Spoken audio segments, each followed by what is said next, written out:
everybody, Mark here. Now today I'm going to be making a special dinner. Basically it's using some odd scraps that are left over from a previous video. Okay, I don't have all the ingredients to make another dish just like anyway. Whatever. The other day I made I made a sandwich that had. Actually, I'll show you. Alright. The other day I made a sandwich and it involved some pastrami with some wafer thin ham. There you go, wafer thin ham. And it had some German salami. There you go. Now, I do have enough to make another sandwich. Unfortunately, I don't have any bread. So, what I'm going to do is I'm going to use a tin of beans. This is the usual Smedley's beans, 26p at the Co-op. Okay, so I'm just going to pour those. I've got a spoon around here somewhere. Alright, I'm going to pour them into the pan. I'm not going to start heating them up quite just yet. Okay. I'm going to wait a while. But what I'm going to do is I'm going to be using some hash browns, which I figure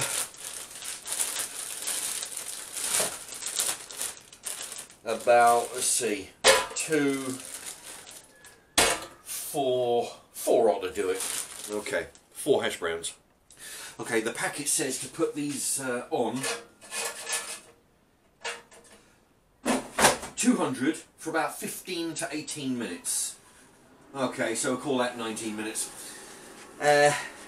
When that gets halfway down, then I'll start cooking the beans. Meantime, I'm going to chop up the meat into small pieces. Okay, so while the hash is doing, and before I turn on the beans, let's see, what is this? This is the German salami.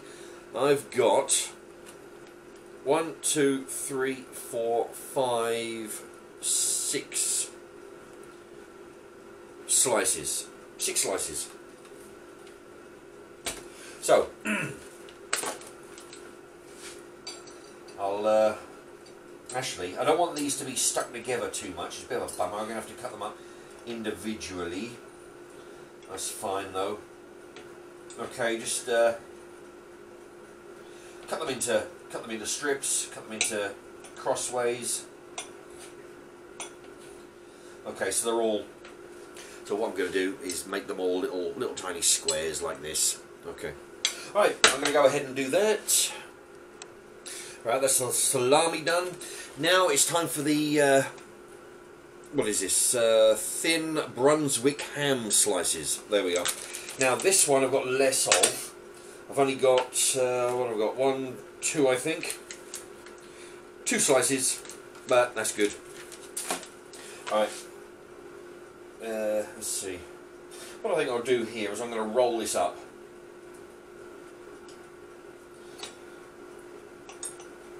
Cut it lengthways. And then cut it into, dice it up. There you go. So I just want to cut it into, well, I'll show you. It's quite, but basically, I mean, it doesn't have to be too big. No, it doesn't have to be wafer, shredded or nothing. Just like that. That's the salami. That's all into tiny, small ribbon-sized confetti pieces. Same as the ham. Now move that over there, and the last is going to be the pastrami. Now, this is, you've seen this in previous videos, only I bought it in bigger packs. It's the, it's wafer thin, and it's 3 slices. There you go. But like I say, there is enough for a sandwich here, but not having any bread, I'm just improvising with all the ingredients. So, what I'm doing, I figure the easiest way is to roll this up, like that, cut it down the centre there, and then chop it that way.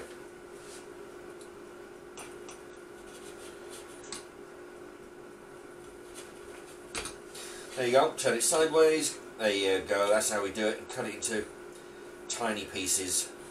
Now, I've had a recipe where I had pastrami in beans, and it was really good. But this has got ham and, what did I say, what, salami, all good. Okay, so yeah, eventually I'm going to put all that in the beans, and I've got a secret ingredient also. Now, the beans are they're just starting to bubble. The hash browns are just a few minutes away. So what I'm thinking is, I'm going to put in a squirt or two of this HP fruity ketchup. Mild and tangy, it says there. This is the same stuff I used when I did the chicken nugget challenge a week ago. This is one of the 5 sauces I used. There you go, a generous mixture in there. There you go. So, and it's I've got no idea what that's going to do to the taste. I don't know whether I better taste it at all, but it seemed like a good idea at the time. It's darkened the colour a bit as well, you know.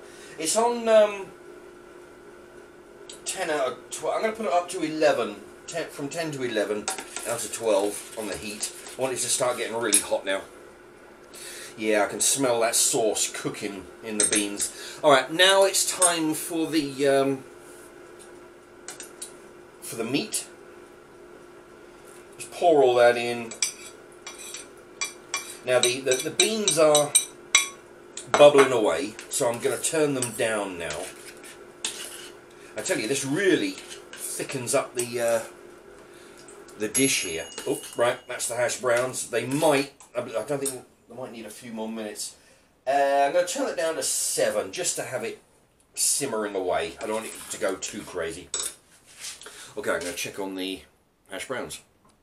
Okay, I've got the beans and the meat. That's on they're on a low, actually 7 out of 12. I've got them half on the hob and half off, because I don't want them to be bubbling away too badly. Alright, now the hash browns. I'm going to cut these up into small pieces. Yeah, these have been in the air fryer for about sort of 20 minutes. Nice and golden brown. Yeah, a bit hard to. Okay, so I'm just gonna chop them up. Oh, and then get ready to throw them in. There we go. Hash browns chopped up.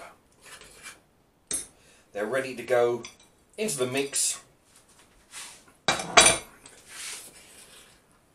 Now these can just get mixed around, so they're covered in the beans, covered in the meat. It's all good. You don't really need to cook them through because they're already cooked. Just got to heat them up and make sure they're just, everything's covered in tomato sauce. There we are. So it's like a bit of a hot pot here. Basically, it's just a dish invented through necessity because I had some ingredients left over from the sandwich.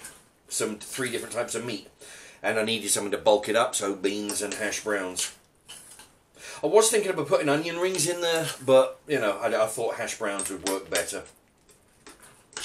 You don't really, I mean, if you don't have hash browns, you could just have it as a meaty beans thing, or beans with the 3 meats and just pour it over chips, or wedges or something. Okay.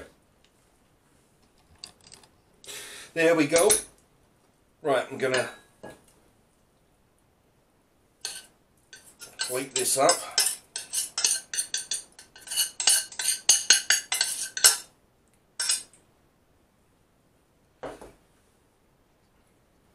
And there you are. The 3 meats and beans and hash browns. There we go, right. Right, see what, oh, and also that fruity ketchup, which I can kind of smell in there. We'll see if I've put too much of that in it or now. Okay. Try a bit of hash, bit of beans, bit of meat, all on the same spoon.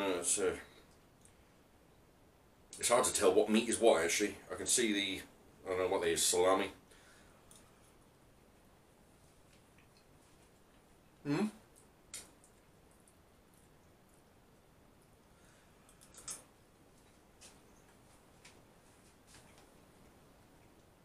The hash browns they have a crispy outside.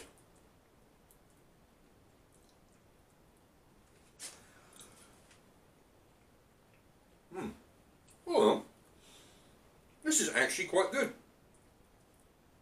I sound surprised again, but I shouldn't really be surprised. You can kind of tell when you're making it. You can tell if it's going to taste any good most of the time. Which, I don't think any of my dinners have actually been bad, you know. It's not like I don't think there's any that I haven't been able to eat. Yeah. Now, as for the sauce, that ketchup, that fruity ketchup,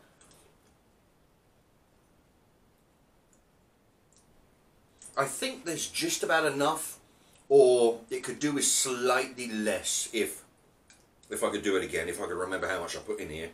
I put slightly less.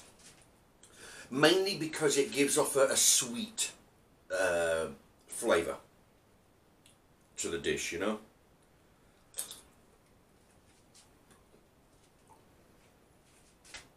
With the fruitiness in there.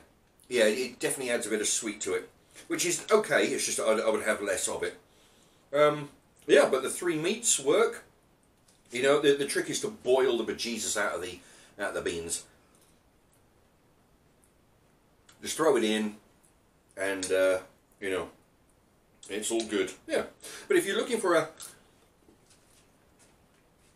something to use up the odds, you know, the odd scraps out the fridge, this is a good meal to have. You know, tin of beans, you know, a few hashes. You could even change that for wedges, change that for chips, change that for onion rings if you're desperate and you haven't got any wedges or nothing. And then any old meat left over from your sandwiches. There you go. So there you go. It's fairly cheap, I think. You know, I don't know what the price is. I can tell you the beans were 26p. Anyway, there you have it. Just another winter warming dish for you. I'm going to put this down because it's getting hot, and thank you for watching.